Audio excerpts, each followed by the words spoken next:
जय हिंद प्यारे साथियों। आशा करते हैं कि आप सभी अच्छे होंगे और मन लगाकर तो पढ़ाई कर ही रहे होंगे। प्रिय विद्यार्थियों, हमारी परिचर्चा आप सभी के साथ में चल रही थी। यूपीएससी प्रीलिम्स 2026 को टारगेट करते हुए हम आपके साथ में दृष्टि आईएएस की टेस्ट सीरीज आपके साथ में चर्चा का बिंदु बना रहे थे, डिस्कस कर रहे थे। इसमें अब तक हमने 2 टेस्ट आपके साथ में डिस्कस कर लिए हैं, जिसमें पहला टेस्ट हुआ था आपका, फिर उसके बाद मॉडर्न हिस्ट्री का टेस्ट हुआ। आज हम देखेंगे आपसे टेस्ट क्रमांक 3 और यह टेस्ट ज्योग्राफी पर बेस होगा। इसमें 75% क्वेश्चन ज्योग्राफी से आएंगे और 25% क्वेश्चन आपके करंट अफेयर से आएंगे। अगर अभी तक आपने चैनल को सब्सक्राइब नहीं किया है तो कर लो, वीडियो को लाइक और जितना हो सके दोस्तों के साथ में शेयर करो। इसमें हम विजन दृष्टि आईएएस का 53 टेस्ट मतलब कि फुल लेंथ आपकी टेस्ट हम आपके साथ में डिस्कस करेंगे, चर्चा का बिंदु बनाएंगे। तो 53 टोटल टेस्ट होंगे, उनको हम आपके साथ में चर्चा परिचर्चा करेंगे। क्लियर हुआ? हाँ, तो जुड़ जाएं सभी विद्यार्थी।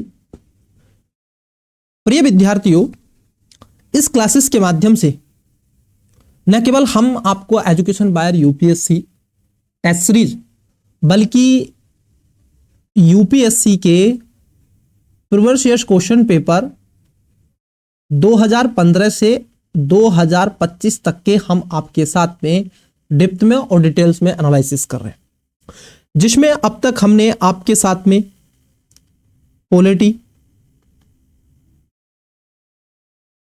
इकोनॉमी के कंप्लीट कर लिए हैं और ज्योग्राफी के कुछ क्वेश्चन, कुछ टॉपिक्स पर हमने आपसे क्वेश्चन कवर कर लिए। तो चलिए आइए बढ़ते हैं आज की क्लास की तरफ। पहला आपका क्वेश्चन आपकी स्क्रीन पर देखिए, आपको विजिबल हो रहा है। अगर कोई विद्यार्थी इस क्लास को परचेज करना चाहता है तो लिंक टेलीग्राम का आपको दिया हुआ है और टेलीग्राम पर इसका आपको पीडीएफ मिल जाएगा। जाइए उसको ज्वाइन कीजिए। एजुकेशन बायर सिविल सर्विस के नाम की आईडी है, लिंक डिस्क्रिप्शन में पिन करा देंगे आपके कमेंट्स बॉक्स में लिंक को, तो वहां से जाकर के आप उसको सब्सक्राइब कर लेंगे। क्लियर? जाकर के ज्वाइन कर लेंगे, वहां पर पीडीएफ आपको प्रोवाइड करवा दी गई है, उन पीडीएफ को वहां से डाउनलोड कर लेंगे। और जो विद्यार्थी पेड लेना चाहता है, हिंदी इंग्लिश में दोनों में अवेलेबल है, तो आपको इसमें क्या है 30 रुपीज पर टेस्ट आपको देखने के लिए मिलेगा। जो भी चाहते हैं तो ले सकते हैं। आइए फिर बढ़ते हैं आज की क्लास के पहले क्वेश्चन की तरफ बढ़ते हैं। क्वेश्चन देखते हैं, आपकी स्क्रीन पर है, देखिए क्वेश्चन क्या है। क्वेश्चन है आपका, निम्नलिखित गैसों में से कौन से सौर पवनों के कारण आदिकालिक वायुमंडलीय गैसों को नष्ट हो जाने के उपरांत पृथ्वी के प्रारंभिक वायुमंडल में प्रमुख रूप से विद्यमान थी। मतलब पूछा गया है कि पृथ्वी का जब प्रारंभिक चरण था तो उस समय का जो वायुमंडल आदिकाल के रूप में आपसे पूछा गया है, तो जिसमें हाइड्रोजन और हीलियम जैसी हल्की गैसें विद्यमान हुआ करती थी और बाकी उन सब के अलावा भी कई और गैसें आपको देखने के लिए मिलती हैं। क्लियर? तो बताइए इसके बारे में कौन सा सही है। देखो, जलवाष्प हुआ करता था, हाँ बिल्कुल उस समय जलवाष्प था। क्या नाइट्रोजन हुआ करती थी? बिल्कुल नाइट्रोजन भी थी। क्या कार्बन डाइऑक्साइड आपको देखने के लिए मिलती है? कार्बन डाइऑक्साइड थी उस समय। क्या कार्बन डाइऑक्साइड आपको मिलती है? हाँ कार्बन डाइऑक्साइड आपको मिलती है। क्या हीलियम आपको देखने के लिए मिलती है? नहीं। क्या पूछा गया है? सही उत्तर आपको बताना है ना। हाँ, तो इसमें खासतौर पर उस समय हीलियम हाइड्रोजन के चरणबद्ध अंतरिक्ष विलीन हो चुके थे, तो हीलियम और हाइड्रोजन जो है ये पहले ही विलीन हो चुकी थी। तो क्या इसमें अमोनिया थी, ऑक्सीजन थी क्या? ये बताओ। ऑक्सीजन नहीं थी। क्या अमोनिया थी? बिल्कुल थी। तो जलवाष्प, नाइट्रोजन, कार्बन डाइऑक्साइड थी और अमोनिया थी। हीलियम और जो आपका हाइड्रोजन थी, और हाइड्रोजन से ही बनता है ऑक्सीजन। तो ये खासतौर पर आप देखोगे, क्योंकि हाइड्रोजन क्या होता है, हाइड्रोजन में O2 के अणु होते हैं, डबल मिलकर के ही तो बनता है हाइड्रोजन ऑक्सीजन से, तो इसलिए ऑक्सीजन नहीं था और हीलियम नहीं था। तो जहां पर आपका 4 नंबर है वो गलत हो जाएगा और 5 नंबर है वो गलत हो जाएगा। तो देखो क्लियर, तो right answer option number C आपको देखने के लिए मिलेगा। तो इसका करेक्ट आंसर क्या है? ऑप्शन नंबर आपका सी हो जाएगा। चलिए नेक्स्ट क्वेश्चन की तरफ बढ़ते हैं। भूकंप की आप देखोगे भूगर्भिक तरंगों के संदर्भ में निम्नलिखित कथनों पर विचार कीजिए। देखो जो आपका अर्थक्वेक होता है ये खास तौर पर पृथ्वी पर आता है और ये 3 प्रकार से इसको मापा जाता है। इसमें पी तरंगे होती हैं, एस तरंगे होती हैं और एल तरंगे होती हैं। पी तरंगे तीनों स्थल पे आपको चलती हैं, ये आपकी लिक्विड में, सॉलिड में और गैसेस फॉर्मेट में चलती हैं। एस तरंगे सॉलिड में चलती हैं और ये आपके थ्रस्ट पर आपको देखने के लिए मिलेंगी, सरफेस पर चलती हैं। क्लियर? हाँ। और सबसे ज्यादा विनाशकारी जो होती हैं वो एल तरंगे होती हैं। पी तरंगे अनुदैर्घ्य होती हैं जो पृथ्वी की ठोस एवं द्रव दोनों परतों पर गमन करती हैं। देखो एक्चुअली जो पी तरंगे होती हैं ये देखो कुछ तरंगे क्या होती हैं, इस तरीके से चलती हैं, ठीक है, और कुछ तरंगे ऐसे चलती हैं। तो जो पी तरंगे होती हैं वो कुछ इस प्रकार से चलती हैं जिनको अनुदैर्घ्य तरंग कहते हैं। वही जो एस तरंगे होती हैं वो खासतौर पर क्या होती हैं, इस प्रकार से चलती हैं। क्लियर? हाँ। तो यहां पर जो दूसरा है कि एस तरंगे अनुप्रस्थ होती हैं जिसमें कण, तरंग और चरण की दिशा गति करता है। नहीं, इसमें खासतौर पर कण, तरंग और चरण की दिशा जो होती है ये पी तरंग में खासतौर पर चलती है, ना कि आपकी एस तरंग में आपको देखने के लिए मिलेगी, क्योंकि ये केवल और केवल आपकी क्या होती है, ठोस में और लंबवत चलती है। कैसे चलती है? लंबवत चलती है और सॉलिड ठोस में चलती है एस तरंगे। तो सेकंड गलत है, पहला आपका सही है। पूछा गया था कितने सही है, तो ए इसका राइट आंसर हो जाएगा। नेक्स्ट क्वेश्चन नंबर है आपका 3 नंबर। देखो 3 नंबर का क्वेश्चन, और हाँ वीडियो को पॉज करके देखो राइट आंसर देते चलो आप सभी विद्यार्थी। अब मुझे कैसे पता चलेगा कि आप राइट आंसर दे रहे हैं क्या गलत आंसर दे रहे हैं, तो आप भी मेरे साथ साथ पढ़ें, वीडियो को पॉज करें और उसका राइट आंसर देते चले। भूपटल में अत्यधिक गहराई पर मैग्मा के ठंडा होने से निर्मित अंतर्वेदी अग्नि चट्टान की एक बड़ी गुंबदनुमा आकृति जो प्राय अनाच्छादन प्रक्रिया के बाद धरातल पर दिखती है को किस नाम से जाना जाता है? होता क्या है, आपने पढ़ा होगा जब ज्वालामुखी विस्फोट होता है तो उसमें कई चीजें आपको देखने के लिए मिलती हैं। तो जो भूकंप आता है, जो ज्वालामुखी आता है, अगर आप ज्वालामुखी को बनाएं तो ज्वालामुखी किस इस प्रकार से आता है ना, और ऐसे आकर के ये यहां पर विस्फोट हो गया। तो इसके नीचे कई ऐसी परतें बनती हैं, कई ऐसे इस तरीके से जो मैग्मा इसका होता है। तो अग्नि चट्टान एक बड़ी गुंबद आकृति को प्राय अनाच्छादित प्रक्रिया के बाद धरातल पर जो दिखाई देता है उसको नाम क्या कहते हैं, तो ये आपसे पूछा गया है। तो देखो होता क्या है, अगर हम उसकी बात कर ले तो उसको कहते हैं बैथोलिथ। ये होता है आपका बैथोलिथ। जो डाइक होता है, जिसको आप डाइक कहते हैं, ये खासतौर पर इसमें जो फंसा मैग्मा होता है, ये जो जा रहा है आपका, इसको डाइक बोलते हैं। ये कुछ इस प्रकार से, तो ये डाइक होता है ना, ये डाइक होता है। लोपोतिक जो होता है और शील नीचे का क्षेत्र होता है। लोपोतिक गुंबदनुमा जैसे विशाल अंतर्वेदी चट्टान का जो जिनका तल समतल और आप देखोगे पाइप रूपी बाहिक नली होती है, उसको लोथिक कहते हैं, है ना। तो इस तरीके से चीजें आपको देखने के लिए मिलेंगी। तो इसका जो राइट आंसर होता है ये लावा भूपटल पर आपको आता है, तो इसको बैथोलिथ कहा जाता है। करेक्ट आंसर बी हो जाएगा। क्वेश्चन है आपका 4 नंबर। देखो आपकी स्क्रीन पर, निम्नलिखित कथनों पर विचार कीजिए। उपयुक्त कथनों में से कितने सागर नितल प्रसरण सिद्धांत का समर्थन करते हैं? आपने हैरी हेस महोदय का सिद्धांत जरूर देखा होगा। जैसे आप वैगनर महोदय का सिद्धांत पढ़ते हैं उसी तरीके से 1961 में एक वैज्ञानिक हुए थे जिनका नाम है हैरी हेस। उन्होंने सागर नितल प्रसरण का सिद्धांत दिया था और उन्होंने कहा था कि महासागर तल की गतिशील प्रकृति में वैज्ञानिक एक व्याख्या प्रदान की थी।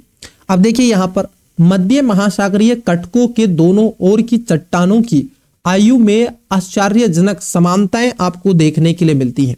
क्या यह बात आपकी सही है? बिल्कुल सही बात है, क्योंकि खासतौर पर चुंबकीय प्रतिरूप आश्चर्यजनक रूप से है और जो कटक कक्ष और आप देखोगे समाप्ति, निर्माण और प्रसारण का संकेत देती है। इसकी बात सही है। महासागरीय बर्फटी की चट्टानों का महाद्वीपीय चट्टानों से काफी प्राचीन होना, क्या यह बात सही है? नहीं, क्योंकि देखो होता क्या है, जो महासागरीय परपटी की वास्तविक जो प्रायद्वीप की तुलना में नवीन देखने के लिए मिलती हैं। जो महासागरीय चट्टानें हैं वो प्रायद्वीप के समय क्या है, नवीन कही जाती हैं। और यहां तक कि अगर हम देखें महाद्वीपीय चट्टानें लगभग कितनी है, 3000 महाद्वीपीय चट्टानें 3000 वर्ष मिलियन वर्ष पुरानी है। और जबकि जो महासागरीय चट्टानों की बात कर लें तो ये 200 मिलियन वर्ष पुरानी मानी जाती हैं। तो दोनों में अंतर है। तो महाद्वीपीय चट्टानें पहली हैं और महासागरीय चट्टानों के बाद में, क्योंकि जो सागरीय चट्टानें बनी है वो पृथ्वी के खासतौर पर मैग्मा के कारण इस तरीके से जब उत्थान होता है तो ये दूर तक चले जाती हैं इस तरीके से। क्योंकि आप जो पृथ्वी पर ये ज्वालामुखी देख रहे हो ना, ये ज्वालामुखी मात्र पृथ्वी का अगर हम देखें 10% आपको दिख रहा है, बाकी के 90% ज्वालामुखी इन समुद्र के ओशन के अंदर विस्फोट होते रहते हैं, छोटे छोटे निकलते रहते हैं, लगातार मैग्मा बाहर निकल रहा है। तो ये भी आपको ध्यान में रखना है। क्लियर? हाँ। महासागरीय नितल पर आप देखोगे तलछट की काफी पतली परत होती है। बिल्कुल ये बात सही है, क्योंकि समुद्र तल पर एक जो परतें पतली होती है, अपेक्षाकृत नवीन इनको कहा जाता है, और ये मध्य महासागरीय कटकों की नई भूपर्पटी की सतत रूप से निर्मित हो रही है और पुरानी भूपर्पटी गर्तों में समाहित हो रही है। जैसे होता क्या है, मैं आपको एक डायग्राम से बताता हूं। देखो, तो यहां पर पहला सही है, तीसरा सही है, तो इसमें 2 सही है ना। इसमें सागर नितल प्रसरण के सिद्धांत का समर्थन करता है। दूसरा सही है, पहला तीसरा सही है, तो 20 का राइट आंसर। देखो, मैं आपको एक चित्र बना के दिखाऊंगा, अभी जरा समझना। क्वेश्चन जब करेंगे पहले उसको एक चित्र के माध्यम से दर्शा देते। देखो होता क्या है, ये आपका ओशियन है। क्लियर? ये ओशियन है मान लीजिए। अब यहां से अजूम कीजिएगा ये ओशियन है, यहां से खासतौर पर ज्वालामुखी निकलता है और ये विस्फोट होता है इस तरीके से। तो मैग्मा इधर क्या है, ये फैल रहा है, एक साइड ये, दूसरी साइड ये, दूसरी साइड ये, कुछ इस प्रकार से ये मैग्मा फैल रहा है। ये ज्वालामुखी विस्फोट होता है, कुछ इधर चला जाता है, कुछ इधर चला जाता है। देखो होता क्या है, तीसरा जो स्टेटमेंट कह रहे थे कि भाई जो सागर तल होता है वहां पर पतली परत होती है, अपेक्षाकृत नवीन होती है। बिल्कुल सही बात है। यहां पर देखना, ये जो इसका एरिया होगा यहां पर ये नवीन परत होगी, दोनों साइडों में कैसी परत होगी, नवीन परत होगी। जबकि ये दूर पर जो परत आपको दिख रही है, इसके दूर, ये ए पॉइंट मान लेते हैं और ये बी पॉइंट मान लेते हैं। तो ये जो बी पॉइंट है आपका, ये पुरानी होती है। क्यों? क्योंकि यहां पर मैग्मा देर से पहुंचेगा और यहां पर नवीन हो जाता है, तो इसलिए वो आपसे स्टेटमेंट पूछा गया था। चलिए, नहीं तो आप कहोगे सर और बता दो। क्लियर? हाँ, क्योंकि ये टेस्ट सीरीज है तो टेस्ट सीरीज को टेस्ट सीरीज के थ्रू रहने देंगे, ना कि इसको क्लास में कन्वर्ट करेंगे कि सर ये आपकी ज्योग्राफी की क्लास है। तो टेस्ट है, तो टेस्ट के दृष्टिकोण से चीजों को समझो। आओ, निम्नलिखित युग्मों पर विचार कीजिए। यहां पर है प्लेट सीमा के प्रकार देके रखे हैं और उदाहरण देके रखे हैं।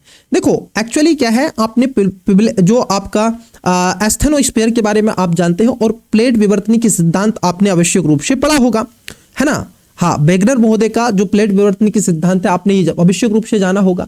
तो उसमें कुछ प्लेटें होती हैं, जैसे आप देखोगे मैं कुछ प्लेटें बना देता हूं। कुछ प्लेटें होती हैं जिनको कहा जाता है, कुछ प्लेटें होती हैं, क्या होती हैं सर? कुछ प्लेटें होती हैं अभिसारी। अभिसारी भी प्लेटें वो होती हैं जो दोनों एक दूसरे की दिशा में चले, आमने सामने। उसके साथ साथ कुछ प्लेटें होती हैं जो खासतौर पर आपको देखने के लिए मिलेंगी अपसारी। जब दोनों क्या चले, विपरीत चले, जब दोनों विपरीत चलें तो उसको अपसारी कहा जाता है। कुछ प्लेटें ऐसे होती हैं जो खासतौर पर क्या चलती हैं, समानांतर। तो ये प्लेटें ऐसी होती हैं जो समानांतर चले। बोले सर ये तो हमने पढ़ा है, लेकिन कई बार क्या होता है, जो अभिसारी प्लेट होती हैं, कैसी प्लेटें होती हैं, अभिसारी जो प्लेटें होती हैं जो, तो ये खासतौर पर कई बार ये देखा जाता है, ये 2 प्रकार की प्लेटें होती हैं। कई बार ये स्थलीय और स्थलीय प्लेट भी हो सकती हैं। कई बार स्थलीय सर उदाहरण दे दे तो अच्छा रहेगा। उदाहरण के रूप में आप देखोगे इंडियन प्लेट और यूरेशियन प्लेट। इंडियन प्लेट, हालांकि आप देखोगे इंडियन प्लेट किससे टकराई, इंडियन प्लेट इस यूरेशियन प्लेट से टकराई ना, यहां पर जाकर के ये यूरेशियन प्लेट है और ये इंडियन प्लेट है, तभी तो हिमालय की उत्पत्ति और विकास हुआ गोंडवाना लैंड में। और इसके साथ साथ ये आपकी जलीय और स्थलीय दोनों प्रकार की प्लेट होगी। जैसे सर अगर आप देखोगे जो पैसिफिक ओशन प्लेट है और उसके साथ साथ आपकी साउथ अमेरिका या अमेरिकन प्लेट है, तो ये देखने के लिए मिलेगी। वैसे ही कुछ अभी सारी प्लेटें होती हैं जब प्लेटें दोनों विपरीत दिशाओं में चली जाए, क्योंकि जो भारत है ये गोंडवाना लैंड को याद कीजिए। गोंडवाना लैंड जो हुआ करता, ये किसका पार्ट था? अगर हम बात कर लें जो अभी अभी जो विपरीत प्लेट है आपकी दिखाई देती है, जिसको अपसारी प्लेट कहते हैं, इसके कारण ही क्या बना है, जो अटलांटिक महासागर देखते हो ना आप, अटलांटिक महासागर, ये इसी के कारण बना। क्योंकि जब गोंडवाना लैंड था तो नॉर्थ जो अमेरिका है वो आपका किसका हिस्सा था, अंगारा लैंड का हिस्सा था, और साउथ अमेरिका किसका हिस्सा था, गोंडवाना लैंड का हिस्सा था। तो ये इधर टूट के इधर चले गए, और जैसे ही इधर चले तो किधर बन गया, वहां पर अटलांटिक सागर बन गया। बना है कि नहीं, बोलो बना है कि नहीं बना है, अभी बताते हैं आपको। देखिए कुछ इस प्रकार से बना देते हैं मैप, ताकि आपको कोई भी कंफ्यूजनेस ना हो, कल को आप कहें कि सर थोड़ी कंफ्यूजनेस रह गई है। तो लीजिए, ओवरऑल आपको चीज अब मैंने क्लियर कर दी है, तो आप समझ में आ गया। तो ये जो पार्ट है ये आपका साउथ अमेरिका है, ये पार्ट इसका हुआ करता था, नॉर्थ अमेरिका इसका था। तो यहीं पर तो बना है कौन सा सागर, अटलांटिक महासागर। तो ये क्या है, अपसारी प्लेटों का है। बोले सर कुछ समानांतर प्लेटें होती हैं, बिल्कुल ब्लैक फॉरेस्ट जो आपको मिलेगा वो समानांतर प्लेटों का एक उदाहरण है, जब प्लेटें दोनों ही क्या हो सके, एक दिशा में समान रूप से चले। चलिए, तो अब इसके बारे में आपको बताना है। ये बेसिकली फिर से हम देखो, मेरे अंदर ये गलत आदत है, मैं इसको गलत आदत कहता हूं, जब मैं समझाने लगता हूं तो डेप्थ में चला जाता हूं, है ना। क्या बताओ, डेप्थ में समझाना चाहिए कि नहीं। हाँ, तो मैं इसको एक बार रिफ्रेश कर देता हूं, क्योंकि ऐसे रफ करूंगा तो काफी टाइम लगेगा, ऐसे कर देते हैं, एक फेरे में हो जाएगा सब। चलो देखो, तो अब आपसे पूछा गया था क्या, प्लेट के प्रकार बेसिकली आपसे पूछे गए थे, और ये सब अगर आप डेप्थ में जानना चाहते हो ना, तो ज्योग्राफी की क्लासेस हमारी चल रही हैं एजुकेशन बाय सिविल सर्विस वाले यूट्यूब चैनल पर, जो पुराना वाला है उस पर जाइएगा और उसको सब्सक्राइब करो, वहां पे आप ज्योग्राफी का डेप्थ में रिवीजन आप देख सकते। तो अब सारी सीमा है, उसके साथ साथ रूपांतर सीमा है और अभिसरण, ये आपसे पूछा गया है। अटलांटिक जो महासागर कटक है, ये एक अपसारी का आपको उदाहरण बेसिकली देखने के लिए मिलेगा, तो एकदम सही है। अभी सारी सीमा ये कह रहे हैं सेंट एड्रियंस जो आपकी वरंस है, ये आपका गलत हो जाएगा। क्यों गलत हो जाएगा, क्योंकि ये एक तरीके से क्या है, जो कैलिफोर्निया एक अभिसरण का आपको देखने के लिए मिलेगा, ना कि सेंटर। क्लियर, क्योंकि अभिसरण में क्या होता है, एक प्लेट दूसरी प्लेट के नीचे चली जाती है। और ये ध्यान में रखना है हमेशा, जो आपकी कॉन्टिनेंटल प्लेट होती है ना, जो आपकी स्थलीय प्लेट होती है, ये हल्की प्लेट होती है, और जो ओशियन प्लेट होती है वो कैसी होती है, वो एक भारी प्लेट होती है, ये भी ध्यान में रखना है। तो रूपांतर सीमा ये कह रहे हैं पेरू चिली, नहीं, ये तो खासतौर पर अभिसारी सीमा का एक उदाहरण माना जाता है। रूपांतर जो है ये एक तरीके से क्या है, आपको मिलेगा एक दूसरे के, आप देखोगे खिंचाव प्रपत्ति करती है। तो चिली और पेरू की जो गर्त है, ये रूपांतर भ्रंश नहीं बल्कि प्रतिष्ठान के कारण निर्मित हुई एक गर्त कही जाती है। तो यहाँ पर पहला सही सुमेलित है, बाकी का दूसरा तीसरा गलत है। कितने सही है, तो एक सही है। क्लियर हुआ, चलो आगे बढ़ते हैं। अब आप कहोगे सर ये क्यों हल्की भारी होती है, थोड़ा उसके बारे में, तो सब सारी चीजें क्लास में। भारतीय प्लेट के संचलन के अनुसार निम्नलिखित भू वैज्ञानिक घटनाओं को सही कालानुक्रम में व्यवस्थित कीजिए। बहुत इजी सा क्वेश्चन आपसे पूछ लिए हैं, बताओ इसमें कितना इजी आप लोगे। तो आपको बताना है, जैसे भारतीय प्लेट का यूरेशियन प्लेट से टकराना, अभी मैंने समझाया है। भारतीय प्लेट के गोंडवाना और भूभाग का आप देखोगे पृथक्करण होना, हिमालय का निर्माण और उत्थान होना, विषुवत रेखा से उत्तर की ओर भारतीय प्लेट का चलना। देखो सबसे पहले क्या होगा, बेसिक सोचो, पहले बेसिक सोचो।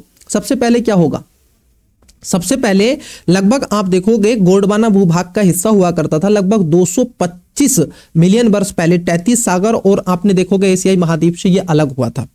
तो लगभग जो 200 मिलियन वर्ष पहले पेंजिया विखंडन के बाद अपनी सीमा को उत्तरी ओर इसने यात्रा करनी शुरू कर दी थी। आपने पढ़ा होगा, नहीं पढ़ा है तो मैंने डिटेल्स में वहां पर समझा दिया, मैं इस पे क्वेश्चन पे आता हूं। तो देखो सबसे पहले क्या होता है, इसका हुआ था गोंडवाना के साथ में विखंडन, मतलब कि पृथक्करण हुआ था। तो पहले स्थान पर आएगा 2, यहां पर देखिएगा सी आंसर नहीं होगा और डी आंसर नहीं होगा। जब ये आगे की, फिर उसके बाद में क्या है, ये आगे की तरफ उत्तर की तरफ ये खासतौर पर बढ़ा, फिर दूसरे नंबर पर आ जाएगा 4। तो देखो 2 4 यहां पर है, 2 4 यहां पर जाकर के फिर क्या हुआ, ये भारतीय प्लेट यूरेशियन प्लेट से क्या हो गई, टकरा गई, ये आ जाएगा तीसरे नंबर पर। और जब टकराई तो उससे भूसन्नति हुई और उसके साथ साथ हिमालय का निर्माण हुआ। क्यों, क्योंकि यहां पर एक सागर हुआ करता था, आपको उसका नाम कमेंट्स में बताना है। आपको बताना है कि यहाँ पर एक सागर हुआ करता था, कौन सा सागर था, क्लियर। आज भी उसके कुछ छुटपुट आपको जल के अवशेष मिलते हैं, जैसे आप देखोगे कैस्पियन सागर उसका ही एक देखने के लिए मिलता है, मेडिटेरियन सी उसी का एक अवशेष मिलता है, डेड सी उसी का एक अवशेष मिलता है। तो आपको कमेंट्स में बताना है कि यूरेशियन प्लेट और भारतीय प्लेट जब टकराई थी, इंडियन प्लेट, तो उसके बीच का जो सागर है उसको क्या नाम से जाना जाता था, जहां से आज भी पानी है और हिमालय की उत्पत्ति और विकास उसी की देन है। तो उसके बाद में आप कहोगे चौथे नंबर पर ये आ जाएगा। तो इसका राइट आंसर क्या है, ए देखने को मिलेगा, दूसरा, चौथा, पहला, तीसरा। चलिए आगे बढ़ते हैं। क्वेश्चन है 7 नंबर। निम्नलिखित कथनों पर विचार कीजिए। पूछा गया है कौन सा ये से सही है। अपक्षय एक स्वयं स्थानीय प्रक्रिया है जिसमें चट्टानों के संचलन के बिना ही उनका विघटन एवं अपघटन होता है। किसी क्षेत्र में अपरदन की तीव्रता काफी हद तक पूर्व के हुए अपक्षय की मात्रा पर निर्भर करती है। देखो, दो चीजें आपने पढ़ी होंगी, मैं आपको बता देता हूं। ये मेरी अच्छी आदत है, मतलब कि आप उसको अच्छी बोले गलत बोले, मैं इसको गलत आदत कहता हूं, आप इसको सही कहोगे, हाँ, लेकिन ये अच्छी आदत होती है। देखो होता क्या है, क्योंकि एक शिक्षक का ये दायित्व भी बनता है, वो बच्चों को एक ज्योग्राफी का क्वेश्चन करा रहे तो ज्योग्राफी उसको फील होनी चाहिए। बेसिकली है क्या, आपने देखा होगा अपक्षय अपरदन मतलब कि इरोजिंग और वेदरिंग। होता क्या है, अपक्षय का मतलब होता है, अपक्षय का मतलब यहां पर यह होता है कि चट्टान का टूटना। चट्टान क्या है, टूटती है, तीन तरीके से चट्टान टूटती है। एक तो ह्यूमन के द्वारा, प्राकृतिक जो केमिकल रिसाइकल होती है उसके द्वारा, और बरसात के द्वारा। क्लियर। तापमान और ठंडी और गर्मी के कारण भी क्या होती है, जब तापमान रिफ्लेक्ट करता है तो कोई भी वस्तु हो, चट्टान हो, कमजोर होती है, एक समय के बाद टूट जाती है, क्रैक हो जाती है। वैसे ही बरसात के कारण भी टूट जाती है, और मानव की गतिविधियां भी होती हैं। अब है यहां पर अपरदन। अपरदन क्या होता है, जब ये चट्टान मान लीजिए यहां से टूटी, अब ये टूट करके चट्टान नीचे की तरफ आ जाए, यहां पर, वहां से टूट के इधर आ जाए, तो ये हो गया अपरदन। क्लियर। हाँ, तो अपरदन भी क्या होता है, दो तीन प्रकार से होता है। एक हवा के माध्यम से हो सकता है अपरदन, बरसात के माध्यम से होता है अपरदन, और मानव के द्वारा होता है अपरदन।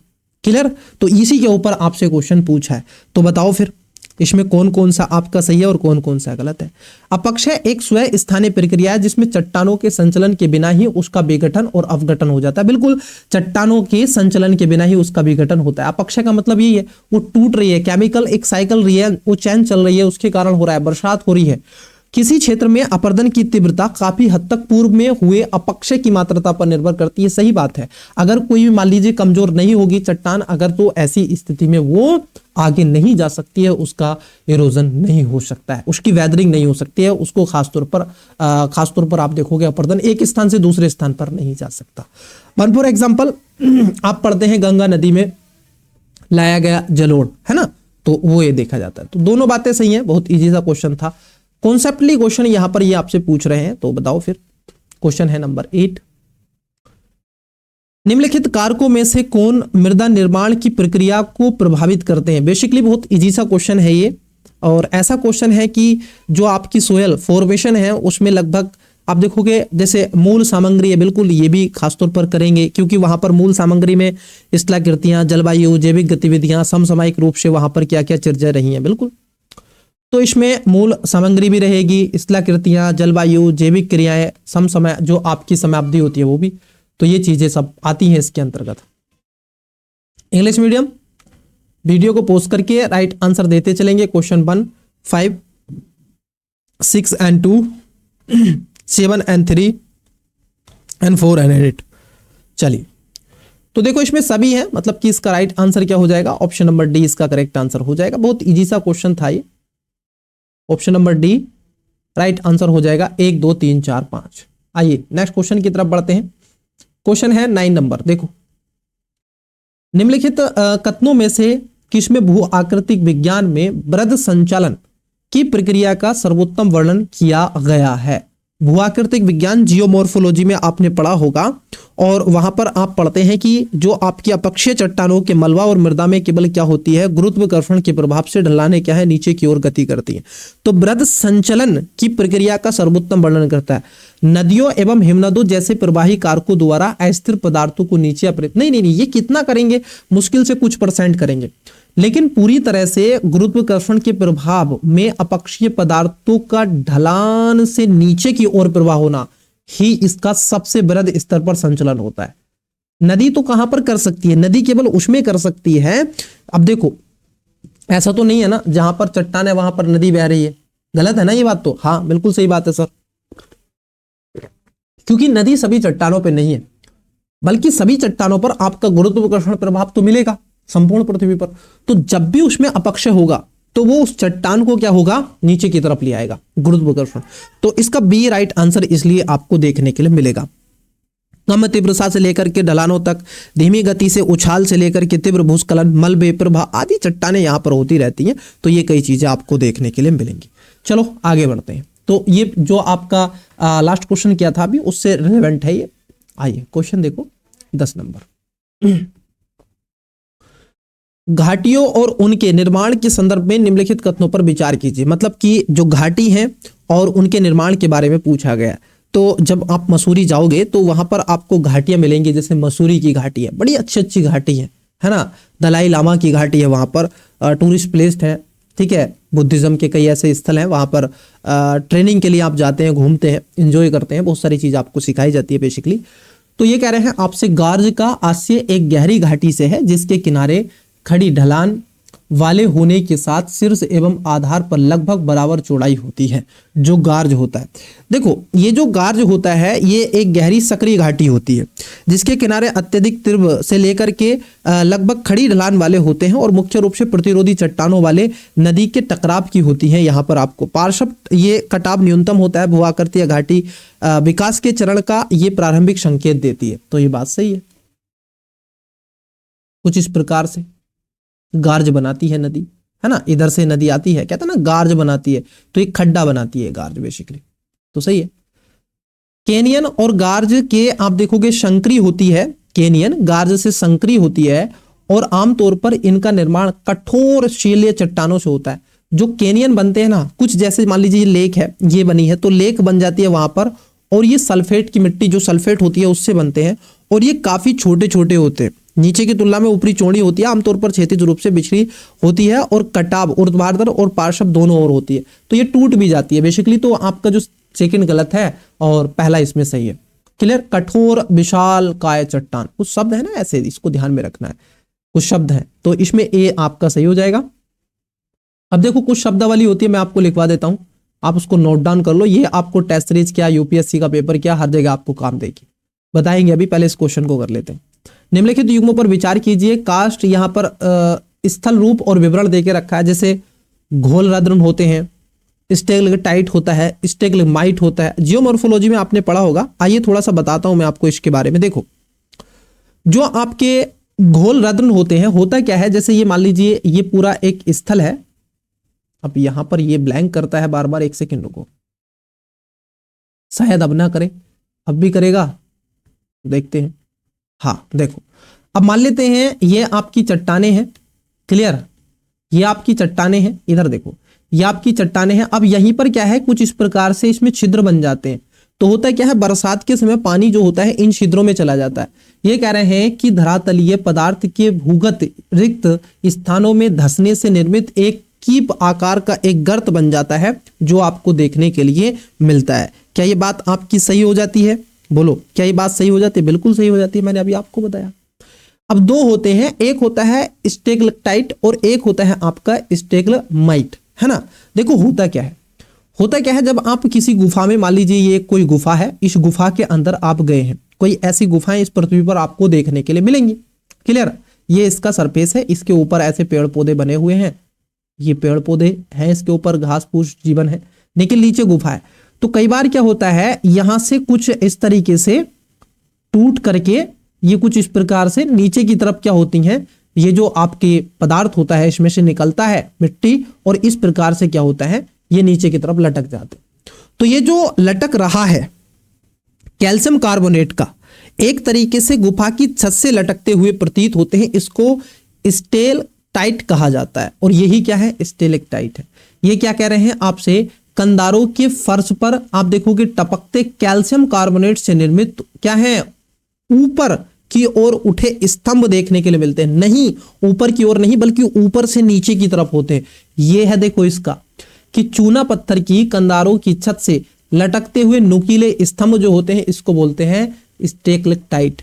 अब इसमें कह रहे हैं सर स्टेगमाइट क्या होते हैं, तो ये जो होते हैं ये जैसे मान लीजिए ऊपर से बूंदे टपक रही हैं कैल्शियम किसकी, कैल्शियम की, और यहाँ पर चूना पत्थर गिर रहा है कैल्शियम कार्बोनेट, तो यहाँ पे टप टप ये गिरता है तो एक संरचना बन रही है, यहाँ पे लगातार एक संरचना का निर्माण हो रहा है ऐसे, क्लियर। तो एक संरचना बन रही है, कई बार क्या हो जाता है ये संरचना ऐसे इस तरीके से और ऊपर से टपकते टपकते ये इस तरीके से आपस में ज्वाइंट हो जाता है, तो पूर्ण रूप से इसको क्या कहते हैं, इसको स्तंभ भी कहा जाता है, ये ध्यान में रखना।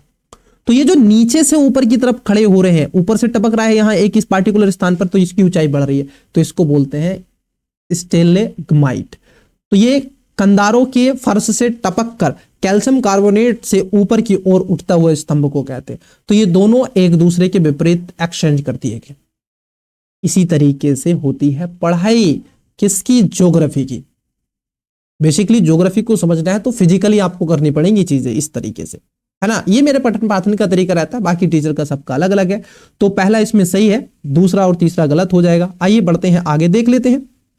हाँ जी, आपसे पूछा गया कितने सही सुमेलित था, आप कहोगे सर इसमें एक केवल सही सुमेलित था, बाकी के दो गलत थे। क्वेश्चन आपकी स्क्रीन पर है 12 नंबर, देखो।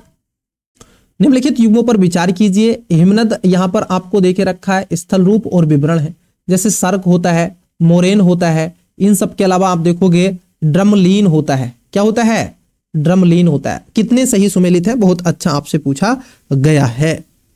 हाँ जी, तो दो राइट आंसर। कितने सही सुमेलित है, देखो होता क्या है, जब आप हिमनदों को पढ़ते हैं, बेसिकली जब आप हिमालय को पढ़ोगे, तो जब आप हिमालय को पढ़ते हो तो उस हिमालय पर कई विभिन्न प्रकार की चोटियां आपको देखने के लिए मिलती हैं और उसी में कई ऐसी आकृति बनती हैं, क्लियर। तो हिमनदों का अपर्दन और निक्षेपण दोनों प्रक्रियाओं से होता है और उच्च पर्वतीय क्षेत्रों में क्या होते हैं, हिमाच्छादित मैदानें विशिष्ट रूप से स्थलकृतियां बनती हैं। अपर्दन से बनने वाले स्थल रूपों को क्या कहते हैं, जैसे सर्क की बात कर ले, ये कह रहे हैं आपसे कि खासतौर पर जो सर्क होता है ये हिम के अपर्दन से निर्मित हिमनदीय घाटी के शीर्ष पर एक कटोरे के आकार का गड्ढा बन जाता है। मान लीजिए यहाँ पर कोई एक घाटी है इस प्रकार से, यहाँ पर जो एक कटोरा बन गया ये, तो इसको ही सर्क बोलते हैं, बिल्कुल बात सही है। उसके बाद अगर हम बात कर लें यहाँ पर, ये कह रहे हैं आपसे मोरेन की। मोरेन जो होता है ये खासतौर पर हिमनद के निक्षेपित द्वारा निर्मित चट्टानी कटक नुमा एक संरचना होती है। तो ये आपको देखने को मिलेगी कुछ इस प्रकार से, यहां से आ रहा है और यहां से आ रहा है, कुछ इस प्रकार की कटक नुमा एक संरचना बननी है गार्ज की तरह की। तो ये भी बात आपकी सही है। ड्रमलीन की अगर हम बात कर ले, ये खासतौर पर पिघले हुए ग्लेशियर हिम से बना एक चिकनी खड़ी और ढाल वाला एक गड्ढा होता है, क्लियर, चिकना होता है, तो इसको ड्रमलीन कहते हैं, कुछ इस प्रकार से चिकना होता है। तो ये भी आपका सही। तो तीनों इसमें सही सुमेलित है, पहला दूसरा तीसरा, तो तीनों सही सुमेलित है, तो सी इसका राइट आंसर हो जाएगा। चलिए आगे बढ़ते हैं, क्लियर हुआ। तो ये कुछ ऐसे जो चोटियां होती हैं, स्थल आकृतियां बनती हैं जो ग्लेशियर वाले रीजन पे आप देख सकते हैं। चलिए क्वेश्चन लेते हैं नेक्स्ट, आपकी स्क्रीन पर देखिए। क्वेश्चन आपको विजिबल हो रहा है, हाँ जी सर बिल्कुल। क्वेश्चन है 13 नंबर, थोड़ा सा जूम कर देते हैं क्वेश्चन को। अब क्या कर सकते हैं, मैं होच पोच ज्यादा कर देता हूं, है ना, खैर कोई नहीं, समझ भी आप ही रहे हो। बालू का टिब्बों के संदर्भ में निम्नलिखित कथनों पर विचार कीजिए। क्या पूछे हैं, बालू का टिब्बों के बारे में कौन सा यह से सही है। देखो प्यार से जरा चीजों को समझते हैं, आराम आराम से, कोई जल्दबाजी नहीं करेंगे। बालू का टिब्बे क्या होते हैं, खासतौर पर जो ऐसे उष्ण और शुष्क वाला क्षेत्र होता है, ये मरुस्थलीय बालू के टिब्बों का निर्माण करते हैं। अगर मैं बात कर लूं तो ये पवनों की दिशा और आकार पर डिपेंड करते हैं। जैसे मैं आपको बता देता हूं, क्या सर ये आपके जो थार मरुस्थल है, क्या उसमें आपको देखने के लिए मिलेंगे, बोले सर नहीं, वहां पर बालू का टिब्बे कम बनते हैं लेकिन बड़े आकार के बनते हैं कम। ये आपको टिब्बे मिलेंगे हरियाणा के क्षेत्र में और पंजाब के क्षेत्र में अधिक मात्रा में पाए जाते हैं, क्लियर। लेकिन इनका निर्माण जो हुआ है वो खासतौर पर कहां से हुआ है, थार मरुस्थल के रेगिस्तान से ही चीजों को जोड़ करके देखा जाता है। बरखान अर्धचंद्राकार टिब्बे होती हैं जिनके श्रृंग पवन की दिशा के विपरीत होते हैं। ये तब बनते हैं जब पवन की दिशा बदल जाती है, तो ये देखने के लिए आपको मिलता है नहीं, क्योंकि बरखान हुआ, सीप हुआ और परविलियन अनुदैर्घ्य टिब्बे होते हैं और ये खासतौर पर क्या होते हैं, चंद्रकार के होते हैं और इनकी जिनकी भुजाएं पवनों की दिशा की ओर होती हैं इनको बरखान कहते हैं। तो ये विपरीत नहीं होते हैं बल्कि उसके क्या होते हैं, समान होते हैं, तो ये गलत है। दूसरा है आपका परविलीय टिब्बे के उभरे हुए हिस्से पवन की ओर होते हैं और अक्सर ये पेड़ से खासतौर पर स्थिर हो जाते हैं। बिल्कुल ये बात आपकी सही है। तो यहां पर आपको देखने के लिए मिलेगा बालू का टिब्बू पर, पहला गलत है, दूसरा सही है। Correct answer option number B देखने के लिए आपको मिल जाएगा। चलिए आगे बढ़ते हैं। एक पर्वत श्रृंखला की तरह रेतीले धरातल और आंशिक रूप से वनस्पति यहां पर मिलती है, पर्वतीय बालू का टिब्बू का निर्माण हो जाता है। तो आइए आगे बढ़ते हैं नेक्स्ट क्वेश्चन की तरफ। क्या चीजें क्लियर हो रही हैं बताओ? इसी तरीके से डेप्थ में पढ़ाएं। ज्योग्राफी मेरे फेवरेट सब्जेक्टों में से एक है, ये ध्यान में आपको रखना चाहिए, क्योंकि इसमें कॉन्सेप्ट होते हैं बहुत और मजा आता है इसको पढ़ने पढ़ाने में। एक ऐसा बलन जिसमें परत लगभग क्षैतिज हो जाती है और बहुत अधिक संपीड़न बल के कारण एक भुजा दूसरे पर अध्यारोपित हो जाती है, उसे कहते हैं। मतलब ये पूछा गया है कि एक ऐसा बलन हो जाता है जो परत क्षैतिज हो जाती है और बहुत अधिक संपीड़न बल के कारण एक भुजा दूसरे पर अध्यारोपित हो जाती है, मतलब कि दूसरे के ऊपर वो देखने के लिए आपको मिलेगी। तो इस पर ये बेसिकली आपसे पूछ रहे हैं। तो बताओ इसमें किसकी बात की गई है? सममित बलन की, अधिक्षिप्ति बलन की, परिबलन, या फिर आप देखोगे श्ययन बलन की, या फिर उसके अलावा अस्मित बलन की? बताओ किसकी की गई है? इसका राइट आंसर हो जाएगा परिबलन, या फिर आप देखोगे इसको श्ययन बलन भी कहा जाता है। क्लियर हुआ? ये तब बनता है जब ऊपरी बलन और तीव्र होता है और बहुत अधिक संपीड़न बल के कारण एक भुजा दूसरे पर अधिरोपित हो जाती है तो परत का क्षैतिज हो जाता है, इसलिए ये बनता है। आइए इंग्लिश मीडियम दीजिए तरह क्वेश्चन का राइट आंसर। क्वेश्चन आपकी स्क्रीन पर है, आप भी राइट आंसर ऐसे ही प्यार से देते चलिएगा। चलिए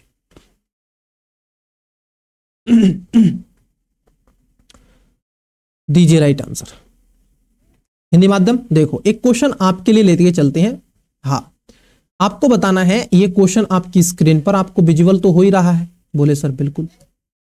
15 नंबर। हाँ कितना टाइम हो गया है? लगभग हमें 30 मिनट हो चुके हैं और हमने आधा टेस्ट अब तक कर लिया आज की क्लास का, मतलब कि 50%।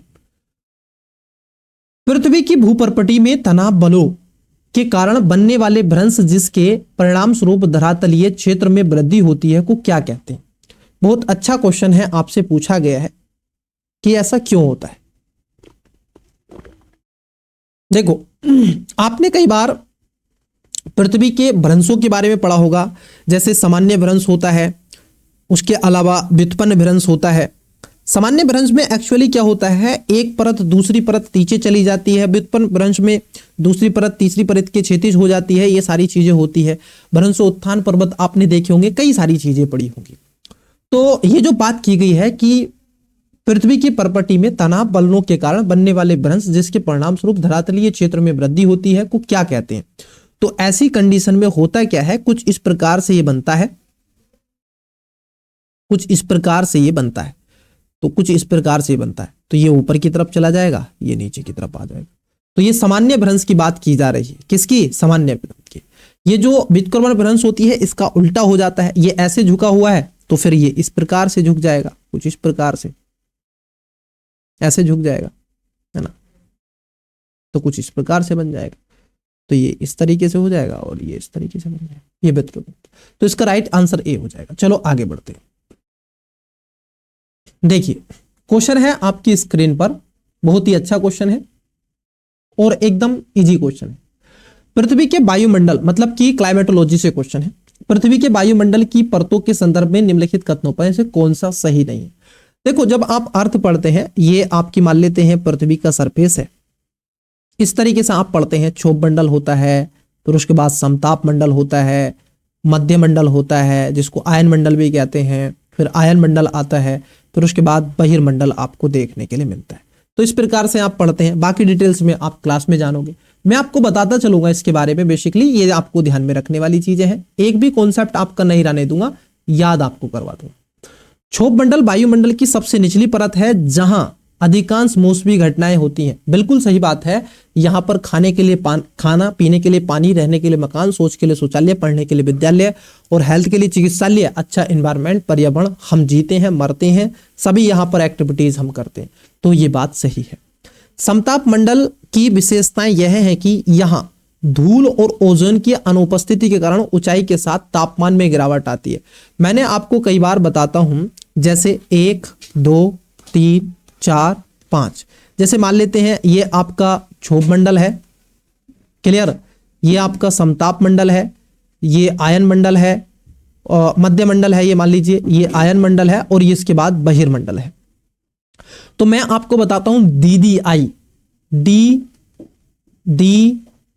आई। देखो ये जो है ये कह रहे हैं डिक्रीज, मतलब कि माइनस हो रहा है, इंक्रीज हो रहा है, फिर माइनस हो रहा है तापमान, फिर आप देखोगे इंक्रीज हो रहा है, फिर माइनस, फिर इंक्रीज हो रहा है, माफ कीजिएगा, फिर बढ़ रहा है। तो डी आई करके याद रखो, decrease increase decrease increase. D से क्या होगा, घटेगा, और आई से बढ़ेगा। तो यहां पर देखो समताप मंडल में क्या हो रहा है, समताप मंडल की विशेषता यह है कि यहां धूल और ओजोन की अनुपस्थिति के कारण ऊंचाई के साथ तापमान में गिरावट नहीं आती है, बल्कि तापमान बढ़ता है। और समताप मंडल में आपको क्या मिलती है, ओजोन परत आपको देखने के लिए यहीं पर तो मिलती है, यहीं पर तो ओजोन आपको मिलती है, जो निचला मंडल आपको देखने को मिलता है। और यहीं पर हम विमान उड़ाते हैं।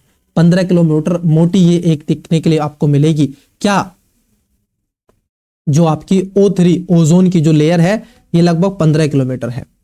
1983 में आप देखोगे एक वैज्ञानिक हुए थे फोरमैन, उन्होंने बताया था अटलांटिक महासागर पर जाकर के, अटलांटिक जो अंटार्कटिका माफ कीजिएगा, उसमें जाकर के उन्होंने रिसर्च किया और पाया कि ओजोन लगातार क्षय हो रहा है।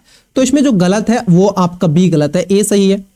मध्य मंडल में सबसे निचले तापमान दर्ज किया जाता है तथा उल्का पिंड इसी परत में निष्ठ हो जाते हैं। बिल्कुल ये मध्य मंडल है, समताप मंडल के ऊपर यहाँ पर डिक्रीज हो जाता है, माइनस में तापमान चले जाता है, लगभग 1000 के आसपास चला जाता है। आयन मंडल से रेडियो तरंगे पृथ्वी के परावर्तित होती हैं और जिससे लंबी दूरी तक संचार संभव होता है। बिल्कुल सही बात है। तो गलत पूछा गया था, बी इसका राइट आंसर होगा। देन नेक्स्ट क्वेश्चन की तरफ बढ़ते हैं। क्वेश्चन है आपकी स्क्रीन पर 17। निम्नलिखित कथनों पर विचार कीजिए। ये कह रहे हैं उपयुक्त में से कौन सा यह से सही है। धरातल से ऊर्जा का उत्सर्जन दीर्घ तरंग विकिरण के रूप में होता है। अवशोषित और सौर ऊर्जा का लगभग 1/3 भाग वायुमंडल और अंतरिक्ष में परिवर्तित हो जाता है। तो यहां पर आपसे पूछा जा रहा है, देखो एक्चुअली है क्या, अगर हम इसकी बात कर लें तो आप चीजों को और भी विस्तार से समझ सकते हैं। देखो होता क्या है, क्योंकि पृथ्वी पर जो सौर विकिरण की आपने प्रक्रिया देखी है, मान लीजिए ये आपके सन महाराज जी हैं और यहां से ये इस प्रकार से तरंगे आ रही हैं, ये पृथ्वी की सरफेस से फिर यहां से टकराने के बाद ये रिफ्लेक्ट करती हैं। बोलो करती हैं कि नहीं। तो ये क्या है, धरातल से ऊर्जा का उत्सर्जन दीर्घ तरंगों के विकिरण के रूप में होता है। बिल्कुल, क्योंकि ये जो सूर्य की किरणें आ रही हैं ये लघु तरंग दैर्घ्य होती हैं। कैसी होती हैं, लघु तरंग दैर्घ्य होती हैं। और जब वापस ये प्रकाश जाता है, रिफ्लेक्ट करता है पृथ्वी की अर्थ से ऊपर, तो दीर्घ तरंग विकिरण के रूप में होता है। बात सही है। अब शोषित सौर ऊर्जा का लगभग 1/3 भाग वायुमंडल और अंतरिक्ष में परावर्तित हो जाता है। यहां तक कि आप देखोगे 66% तो बीच में से ही चला जाता है, और बाकी का जो आपका 1/3 मतलब कि 33% जो बचा है, वापस इसको भी जाना है, ये जो एनर्जी है, लेकिन ये यूज होने के बाद चली जाती है। तो यहां पर ये भी बात आपकी सही है। तो दोनों बातें यहां पर सही है, इसमें कोई दो राय नहीं है। क्लियर। हाँ, 51% ऊर्जा लगभग आप देखोगे 34% वापस वायुमंडल में और 17% अंतरिक्ष में चली जाती है। तो दोनों बातें यहां पर सही है। इसका राइट आंसर आपका सी हो जाएगा। बोलो चीजें क्लियर हुई कि नहीं। ये तरीका होता है देखो पढ़ने का बेसिकली, ठीक है ना। चलो यहां पर देखिए क्वेश्चन आपसे पूछ रहे हैं, बहुत अच्छा क्वेश्चन है, इजी सा क्वेश्चन है। यह दाब पेटी उष्ण पछुआ पवनों तथा शीत ध्रुवीय पूर्वी पवनों के अभिसरण के परिणाम स्वरूप गति के रूप में बनती है, जिससे उठती वायु धाराएं क्रमिक चक्रवाती विक्षोभ और परिवर्तनशील मौसम परिस्थितियां उत्पन्न करती हैं। सूर्य की आभासी गति के साथ इसका जुलाई में उत्तर की ओर तथा जनवरी में दक्षिण की ओर स्थानांतरित होता है। उपर्युक्त विवरण निम्नलिखित में से कौन सी दाब पेटी का उल्लेख करता है। विषुवतीय निम्न दाब पेटी, उपोष्णकटिबंधीय उच्च वायु दाब पेटी, या फिर उपध्रुवीय निम्न वायु दाब पेटी। उसके बाद आता है आपका ध्रुवीय उच्च वायु दाब पेटी। एक गोला आपने आवश्यक रूप से पढ़ा होगा, ये गोला होता है। ये चीजें आपको पता है ना, टेम्परेचर और प्रेशर, ये दाब होता है प्रेशर। जहां पर तापमान अधिक होगा वहां पर प्रेशर कम होगा, ये ध्यान में रखना है। जहां पर तापमान अधिक होगा वहां पर प्रेशर क्या होगा, आपको अलग देखने के लिए मिलेगा। देखो जैसे टेम्परेचर अधिक हो जाएगा, टेम्परेचर यदि अधिक हो जाएगा किसी क्षेत्र में तो वहां पर प्रेशर क्या हो जाएगा, लो हो जाएगा। इस क्षेत्र में प्रेशर लो हो जाएगा। क्यों, क्योंकि यहां पर क्या है, यहां पर जो हवा जो है वो ऊपर की तरफ मूव कर जाएगी गर्म होकर के, तो लो प्रेशर हो जाएगा। परंतु इसके विपरीत अगर हम देखें वहां पर हाई प्रेशर हो जाएगा। जहां टेम्परेचर कम होगा वहां प्रेशर, ध्यान रखना, हाई होगा। क्यों, हवा नीचे की तरफ होगी, तो ये इसका कारण होता है। तो बताओ ये जो होगी ये लो प्रेशर जोन होगा, हाई प्रेशर जोन होगा, तो आप कहोगे ये लो प्रेशर जोन होगा। फिर उसके बाद हाई प्रेशर जोन होता है, फिर लो प्रेशर जोन होता है, फिर हाई प्रेशर जोन होता है। इस तरीके से आपके बनते हैं। क्लियर। तो बताओ ये किसके बारे में कहा गया, पछुआ पवनें कहां चलती हैं, पछुआ पवनें आपको देखने के लिए मिलेंगी कहां पर, हाई प्रेशर जोन में आपको देखने के लिए मिलती है। कहां पर मिलती हैं, जो पछुआ पवनें होती हैं जिनको आप वेस्टर्न विंड कहते हैं, ये पृथ्वी पर लगभग आप देखोगे 30 डिग्री से 60 डिग्री नॉर्थ अक्षांश और दक्षिण अक्षांश में चलती हैं। और यहां पर होता है आपका लो प्रेशर। कैसा होता है, उपध्रुवीय निम्न वायुदाब की पेटी इसको कहा जाएगा। लो प्रेशर होता है आपका। क्लियर। ये देखो यहां पर लो प्रेशर, यहां पर लो है फिर हाई है, फिर उसके बाद यहां पर लो है फिर उसके बाद हाई है। क्लियर। तो ये लो प्रेशर का जोन होता है, तो इसलिए इसका राइट आंसर आपको सी देखने के लिए मिलेगा। चलिए आगे बढ़ते हैं, आगे बढ़ते हैं और इसको भी थोड़ा सा समझने का प्रयास करते हैं। देखो क्वेश्चन है आपका 19 नंबर। क्वेश्चन में क्या कह रहे हैं आपसे, देखिए जरा। ये कह रहे हैं क्वेश्चन में आपसे पूर्वी पवनों या व्यापारिक पवनों के संदर्भ में निम्नलिखित कथनों पर विचार कीजिए। अभी मैंने आपसे जिक्र किया कि पूर्वी पवनें और उसके साथ साथ जो आपकी क्या होती हैं, व्यापारिक पवनें होती हैं, ट्रेड विंड, और उसके साथ साथ पूर्वी पवनें, इनको कहते हैं ट्रेड विंड। ये कहां पर चलती हैं सर, ये पृथ्वी पर आप देखोगे 0 डिग्री अक्षांश से 30 डिग्री नॉर्थ अक्षांश और 30 डिग्री आपके साउथ अक्षांश के मध्यस्थ आपको देखने के लिए मिलती हैं। इस क्षेत्र में चलती हैं आपकी ट्रेड विंड्स। ये नाम किसने रखा है, तो ब्रिटिश एम्पायर ने रखा है। ये उपोष्ण कटिबंधीय उच्च वायुदाब क्षेत्रों में से खासतौर पर विषुवतीय निम्न वायुदाब क्षेत्र की ओर प्रवाह करती है। ये चलती एक्चुअली कैसे हैं, थोड़ा सा मैं आपको ग्राफ से समझा देता हूं। हाँ, अब यहां पर थोड़ी लीपापोती करनी होगी विद्यार्थी। क्लियर। हाँ, तो कोई भी विद्यार्थी ये नहीं कहेगा कमेंट्स में कि सर आपने तो पूरा ही क्या कर दिया है इसमें। देखो मेरा उद्देश्य केवल टेस्ट सीरीज लगवाना नहीं, कॉन्सेप्ट भी सिखाना है। यह है आपका पृथ्वी का गोला और इस तरीके से 0, और यहां पर है 30 डिग्री नॉर्थ और ऐसे ही है 30 डिग्री साउथ। क्लियर। बोले सर बिल्कुल सही बात है। अब देखो जो हवा चलती है वो कुछ इस प्रकार से चलती है।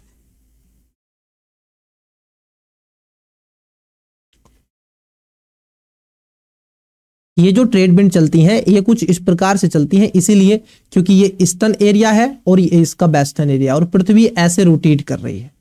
क्लियर। तो हो क्या रहा है, ये जो हवाएं हैं इनकी दिशा देखो, ये यहां 60 डिग्री होगा, इनकी दिशा देखो एक बार। क्लियर। इनकी दिशा देखो आप एक बार, तो चीजें आपकी और समझ में आएंगी। ये देखो ये 30 डिग्री से कहां चल रही हैं, ये आप देखोगे उत्तरी गोलार्ध में उत्तर पूर्व से, क्योंकि ऐसे चल रही है ना, तो यहां पर नॉर्थ ईस्ट से साउथ वेस्ट की तरफ चलती हैं। बोलो चीजें क्लियर है कि नहीं। ये उपोष्ण कटिबंधीय उच्च वायुदाब क्षेत्र से विषुवतीय निम्न वायुदाब पेटी की ओर चलती है। ये जो है आपका 0 डिग्री लो प्रेशर होता है और 30 डिग्री हाई प्रेशर जोन होता है। तो देखो चल रही है कि नहीं, बोलो सर चल तो रही है, बात एकदम सही। दूसरा है उत्तरी गोलार्ध में ये पवनें दक्षिण पश्चिम से, देखो उत्तरी गोलार्ध में ये पवनें दक्षिण पश्चिम से उत्तर पूर्व की ओर, और दक्षिणी गोलार्ध में उत्तर पश्चिम से दक्षिण पूर्व की ओर चलती हैं। गलत बोल दिया है इन्होंने, क्योंकि उत्तरी गोलार्ध में ये जो पवनें आपकी चल रही हैं, अगर हम इसकी बात कर लें तो उत्तरी गोलार्ध में कुछ इस प्रकार से चल रही हैं, कुछ इस प्रकार से। आप अगर इस तरीके से बनाते हैं, ये है नॉर्थ, ये है साउथ, ये है ईस्ट और ये है वेस्ट, तो देखो कुछ इस प्रकार से ये पवनें चल रही हैं, यूं यहां से। तो यहां पर क्या है, नॉर्थ ईस्ट से साउथ वेस्ट की तरफ चलती है। और ये क्या कह रहे हैं, उत्तरी गोलार्ध में ये पवने दक्षिण पश्चिम से, किधर से, दक्षिण पश्चिम से, क्या इधर से चल रही हैं, दक्षिण पश्चिम से क्या इधर चल रही है, उल्टा बोल दिया है इन्होंने, और उत्तर पूरब की ओर चलती है, नहीं उत्तर पूरब से दक्षिण पश्चिम की ओर चलती हैं, और दक्षिण भाग में इस प्रकार चल रही हैं, ये चलती हैं साउथ ईस्ट से, मतलब कि दक्षिण पूरब से उत्तर पश्चिम की तरफ चलती हैं, नॉर्थ वेस्ट की तरफ चलती। तो यहां पर सेकंड स्टेटमेंट गलत है, पहला स्टेटमेंट सही है। इसका right answer option number A हो जाएगा। बोलो चीजें क्लियर हुई कि नहीं। तो ये कॉन्सेप्ट है बच्चों जो आपको सीखने पड़ेंगे, और ये सारी चीजें हम डेप्थ में डिटेल्स में फिर पढ़ते हैं तो क्लास में, है ना। अब टेस्ट है तो टेस्ट की गरिमा को रखेंगे बना करके, अन्यथा फिर आप कहोगे सर आपने तो सीधा। ये कॉन्सेप्ट है जो एक एक घंटा लेते हैं अपने आप में, 2-2 घंटे में चीजें समझ में आती हैं, और ऐसे कंठस्थ होते हैं फिर जिंदगी में नहीं भूलोगे कभी भी। यह एक उष्ण शुष्क और तीव्र पवन है जो कि पर्वतों पर प्रति पवन ढलानों से नीचे की ओर प्रभावित होती है, जिससे प्राय 1 घंटे के अंदर तापमान अचानक 15 डिग्री से 30 डिग्री तक की वृद्धि हो जाती है। यह मुख्य रूप से आल्प्स क्षेत्र में प्रभावित होती है, आल्प्स जो पर्वत है, तथा इसे बर्फ को तेजी से पिघलाने के साथ स्वच्छ मौसम की स्थिति विकसित करने के लिए किया जाता है। उपयुक्त विवरण निम्नलिखित में से पवनों में से किस स्थानीय पवन का उल्लेख किया गया है। ये बहुत चर्चाओं में रहती है, ये पवन खासतौर पर आपको देखने के लिए मिलेगी। इसको कई जगह अलग अलग नामों से जाना जाता है, क्योंकि जैसे लू, फोन, चिनिकू, सिरोमो, और ये ठंडी है खासतौर पर बोरा और मिस्ट्रल जैसे हो सकती है। तो ये किसके बारे में चर्चा की गई है, चिनिकू जो होती है ये लू भारत में चलती है, ये तो भारत में चलती है, भारत हुआ, पाकिस्तान हुआ, है ना। ये आपकी जो चिनिकू है ये यूएसए में चलती है, और ये जो बात हो रही है फान की बात हो रही है, ये यूरोप में चलती है, मिस्ट्रल भी इसको कहते हैं। तो इसका राइट आंसर जो है वो बी हो जाएगा, फोन के बारे में ये चर्चा की गई है। क्लियर, हाँ। चलिए आगे बढ़ते हैं। सिरोको जो होती है ये रेगिस्तान भूमध्य सागर के उत्तर में चलती है, ठीक है। ये जो है आपकी सिरोको ये रेगिस्तान में चलती है, भूमध्य सागर के आसपास, रेगिस्तान, मेडिटेरियन सी। तो इसका राइट आंसर बी है, फोन के बारे में चर्चा की गई। देखो बहुत अच्छा क्वेश्चन है, 21 नंबर का क्वेश्चन है, और कोरियोलिस बल के बारे में आपसे पूछा गया है। बताओ कोरियोलिस बल के संदर्भ में निम्नलिखित कथनों पर विचार कीजिए। बहुत अच्छा क्वेश्चन है, कोरियोलिस फोर्स आपसे पूछा जा रहा है। यह पृथ्वी के घूर्णन के कारण विकसित होता है, जिसके परिणाम स्वरूप गति मान पवनें सीधी रेखा की बजाय वक्र मतलब की पथ में प्रभावित होती हैं। बात कितनी अच्छी लिखी गई है। बिल्कुल ये जो पवनें होती हैं, जैसे पवन क्या होती है, टेढ़ी चलती है ना, ऐसे देखो पवन को क्या होना चाहिए, सीधी चलनी चाहिए। जैसे मान लेते हैं ये एक गोला है पृथ्वी का, अब पवन 0 डिग्री से जैसे ये चलती हैं आपकी, मान लीजिए ट्रेड विंड की हम बात कर रहे हैं, तो ट्रेड विंड को बेसिकली ऐसे चलना चाहिए, बिल्कुल एकदम सीधा चलना चाहिए ऐसे। लेकिन होता क्या है, ये इधर कट जाती है अपने बाएं ओर, और उत्तरी गोलार्ध में अपने किधर हो जाती है, आप देखोगे दाएं ओर, तो ये ऐसे हो जाती है। ये कोरियोलिस फोर्स के कारण होता है, बिल्कुल सही बात है।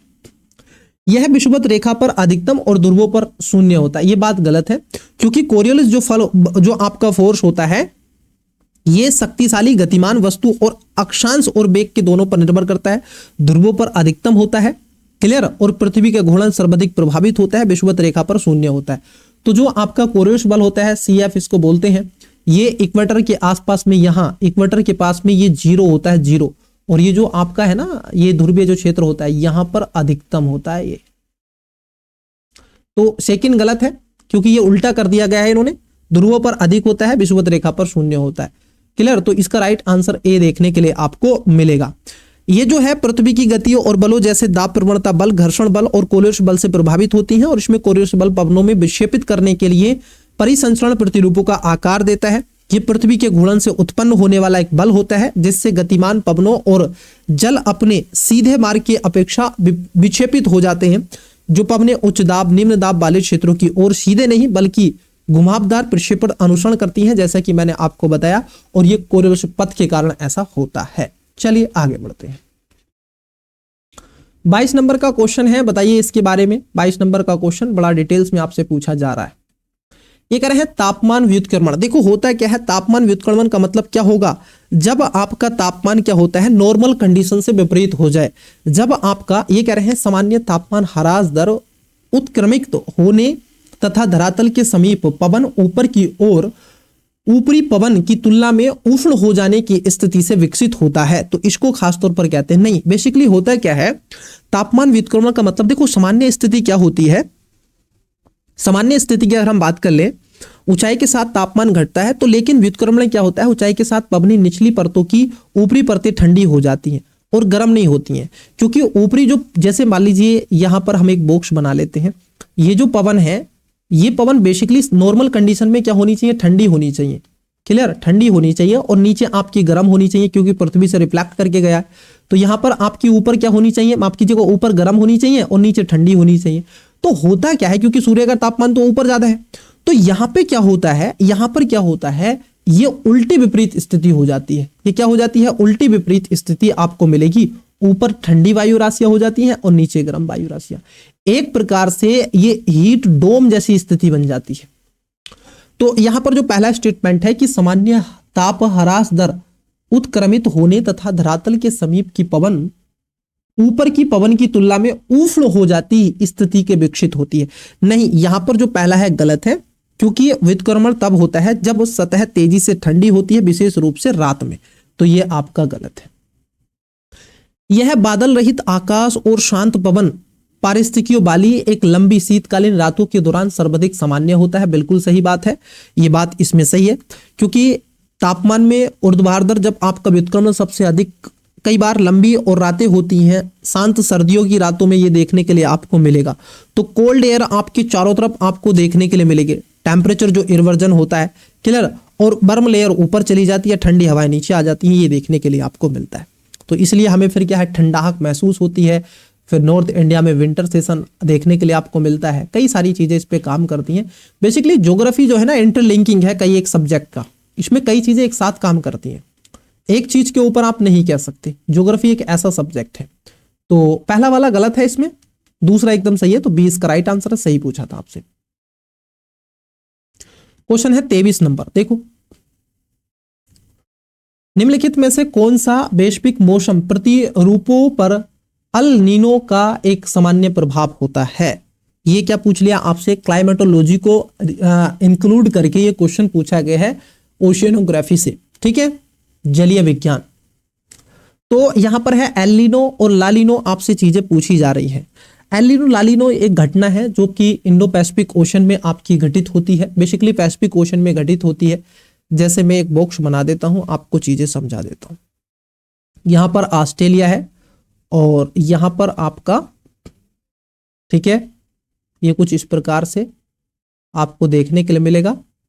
ये यूरोप का एक क्षेत्र है, मतलब कि अमेरिका का एक रीजन है, और ये इधर आपका ऑस्ट्रेलिया देखने के लिए मिलेगा, इधर उसके साथ साथ इंडिया चाइना वाला रीजन देखने के लिए मिलेगा। अब यहां होने वाली एक घटना होती है जो टेम्परेचर का इवर्जन होता है, उसमें ये देखने के लिए मिलता है। तो ये कह रहे हैं एल नीनो। एल नीनो क्या होता है, एल नीनो से ये जो आपका क्षेत्र होता है, इधर आपका तापमान अधिक हो जाता है, और भारत में क्या होती है, लेट से बरसात होती है, लेट से क्या होती है, बरसात देखने के लिए मिलेगी। वहीं लालिनो से क्या होता है, भारत में बरसात अधिक होती है, तापमान इधर कम हो जाता है, और अधिक मात्रा में क्या हो जाता है, इधर बरसात देखने को मिलेगी ऑस्ट्रेलिया की तरफ। तो ये इसका एक विपरीत क्षेत्र आपको देखने के लिए मिलता है। तो इससे क्या होगा, ये पूछ रहे हैं एल नीनो का सामान्य प्रभाव क्या होगा, भारत और ऑस्ट्रेलिया में मूसलाधार बारिश होगी, बिल्कुल नहीं होगी, बारिश थोड़ी नहीं होगी, बल्कि आगजनी होगी, यहां पर सूखा पड़ेगा। पेरू के निकट तट पर शीतकाल में उत्प्रमण जब वृद्धि होती है, नहीं, ये भी गलत है। इंडोनेशिया में सूखा और भारत में दुर्गम आप देखोगे मानसून होता है, बिल्कुल।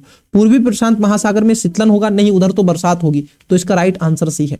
जो एल नीनो होता है, इसके कारण भारत में जो होता है, इंडोनेशिया जो होता है और ऑस्ट्रेलिया जो होता है, यहाँ पर फॉरेस्ट में आप देखोगे फॉरेस्ट फायर आपको देखने के लिए मिलेगी, सूखा मिलेगा, आदि सारी चीजें होती हैं। लेट से मानसून आता है, और ला नीनो में धुआंधार बारिश होती है। तो इसका राइट आंसर बी हो जाएगा। चलो आगे बढ़ते हैं। बहुत अच्छा क्वेश्चन है, ये भी ला नीनो से क्वेश्चन को रिलेटेड करके पढ़ा जाता है। इंडियन ओशन डाइपोल, हिंद महासागर जो आपका द्विध्रुवीय इंडियन ओशन डाइपोल के संदर्भ में पूछा गया है, बताइए ये खासतौर पर इंडियन ओशन में होने वाली एक घटना होती है, इसको इंडियन ओशन डाइपोल कहा जाता है। क्लियर? हाँ, तो ये बेसिकली कुछ इस प्रकार से है। अगर हम भारत का मैप बना ले तो चीजें और आपको आसान हो जाएगी। ये कुछ इस प्रकार से, और इधर आपका मान लेते हैं ये आपका अफ्रीका महाद्वीप मान लेते हैं इसको। क्लियर? यहाँ पर आपका मेडागास्कर है, ये इस तरीके से, और ये इधर छोटे छोटे आइलैंड आपको इधर ऑस्ट्रेलिया वाला रीजन। क्लियर? हाँ, ये कुछ ऐसे, तो इस तरीके से मान लेते हैं। ये है आपका इंडियन ओशन। क्लियर? यहीं पर इंडियन ओशन डाइपोल आपको देखने के लिए मिलेगा। देखो, सकारात्मक इंडियन ओशन डाइपोल के दौरान अफ्रीका के निकट पश्चिमी हिंद महासागर का ऊष्मण होता है, जबकि इंडोनेशिया के निकट पूर्वी हिंद महासागर का शीतलन होता है। क्या बात आपकी सही बताई जा रही है इसमें? बोलो, क्या बात इसमें आपकी सही है या फिर गलत है? मुझे ये बात पहले बताओ, क्या बात सही है? क्योंकि इंडियन ओशन डाइपोल में क्या होता है, पश्चिमी और पूर्वी हिंद महासागर के बीच के तापमान के अंतर के कारण उत्पन्न होने वाली एक परिघटना होती है। यह हिंद महासागर क्षेत्र में वर्षा के रूप, मानसून की तीव्रता और चक्रवातों की गति को प्रभावित करता है। पश्चिमी हिंद महासागर में समुद्र सतह का तापमान बढ़ जाता है। पश्चिमी, अब देखो पश्चिमी हिंद सागर किधर है, तो पश्चिमी इधर है ना, वेस्टर्न एरिया तो इधर है, तो यहां पर तापमान जो होगा, टेम्परेचर बढ़ जाएगा, और इधर टेम्परेचर क्या हो जाएगा, कम हो जाएगा इंडियन ओशन डाइपोल पे, और ये सकारात्मक स्थिति होती है। क्लियर? जबकि इंडोनेशिया के पास पूर्वी हिंद महासागर में तापमान घटता है, जिससे भारत में अधिक मानसूनी वर्षा, इंडोनेशिया में शुष्क और अरब सागर में अधिक चक्रवात उत्पन्न होते हैं। कारण है क्योंकि जैसे ही इधर तापमान बढ़ता है तो हवाएं ऊपर की तरफ रोटेट करती हैं। क्लियर? हाँ, बोले सर करती तो है। तो तापमान बढ़ा, हवाएं ऊपर की तरफ रोटेट करी, और इधर से आपका क्या है, दक्षिण पश्चिम मानसून भी आ रहा है, इधर से हवाएं आ रही हैं, तो ये इसको किधर, इधर ढकेल देती हैं। तो इससे क्या हो जाता है, भारत में सकारात्मक चीजें दिखती है और बरसात धुआंधार होती है। तो बात एकदम सही है। नकारात्मक मतलब कि इंडियन ओशन डाइपोल के दौरान पूर्वी हिंद महासागर का ऊष्मण होने के साथ अरब सागर में चक्रवातों की प्रवृत्ति में वृद्धि होती है। नहीं, जब इधर तापमान आप देखोगे, होता क्या है, जब टेम्परेचर आपका अधिक हो जाएगा, जब टेम्परेचर अधिक हो जाएगा सामान्य स्थिति में, इधर जो पश्चिमी आपका इंडियन ओशन है, इस वाले रीजन में, खासतौर पर मेडागास्कर के पास में तापमान अगर अधिक हो जाएगा तो चक्रवात भी इधर ही बनेंगे, पूर्वी में, है ना, पश्चिमी में। अब देखो तापमान क्या हो रहा है, ये कह रहे हैं कि आपका तापमान क्या हो गया, इंडोनेशिया की तरफ क्या हो गया, तापमान बढ़ गया। इन्होंने कहा जब इंडोनेशिया में तापमान बढ़ेगा तो चक्रवात भी इंडोनेशिया में बढ़ेंगे, ना कि इधर बढ़ेंगे, क्योंकि इधर तो आपका टेम्परेचर कम हो जाएगा, तो अरब सागर में जो चक्रवात की वृद्धि है वो कम होगी, ना कि अधिक होगी। तो यहां पर सेकंड गलत है, पहला सही है। सही पूछा गया आपसे तो ए केवल इसमें सही है।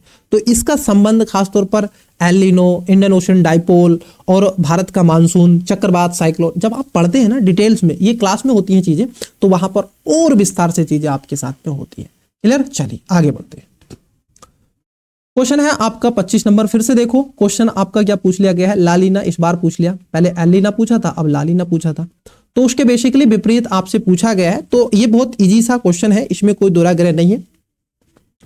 लालीना के संदर्भ में निम्नलिखित कथनों पर विचार कीजिए। क्या पूछा गया है, लालीना के संदर्भ में निम्नलिखित कथनों पर आपको विचार करके बताना है। पहला, इस स्थिति में असामान्य तीव्र, 1 सेकेंड रुकिएगा, 1 सेकेंड।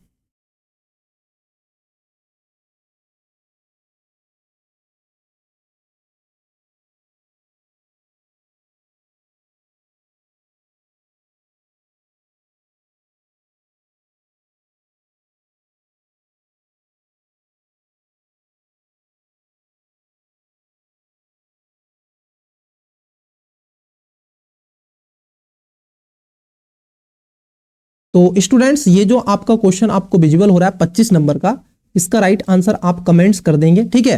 तो हम इससे आगे का सेशन आपसे लेंगे पार्ट 2 में, तो आप पढ़िएगा, इसका राइट आंसर कमेंट्स करते रहिएगा। क्लियर? तो चलिए मिलते हैं आपसे नेक्स्ट टॉपिक में, तब तक के लिए बाय।